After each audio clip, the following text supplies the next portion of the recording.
السلام علیکم ورحمۃ اللہ وبرکاتہ۔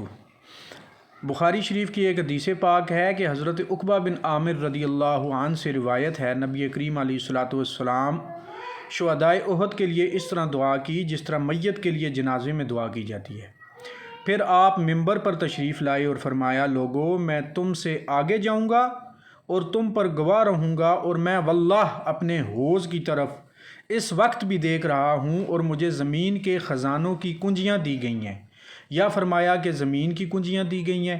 خدا کی قسم میں تمہارے بارے میں اس بات سے نہیں ڈرتا کہ تم میرے بعد شرک کرو گے، البتہ اس سے ڈرتا ہوں کہ تم دنیا کی لالچ میں پڑ کر ایک دوسرے سے حسد کرنے لگو گے۔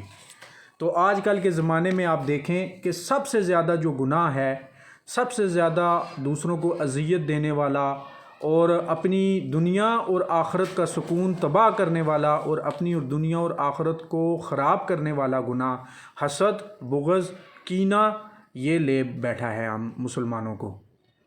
تو خدارا اپنے اندر سے حسد کو ختم کریں، بغض کو ختم کریں، نفرتوں کو ختم کریں، اور اللہ کی تقسیم جو اللہ نے اختیار دیا اپنے حبیب پاک علیہ الصلوۃ والسلام کو، اللہ عطا کرنے والے اور حضور پاک علیہ الصلوۃ والسلام تقسیم کرنے والے، اللہ کی دی ہوئی عطا اور تقسیم پر راضی ہو جائیں اور اللہ کا شکر ادا کریں۔ جمعۃ المبارک، جزاک اللہ۔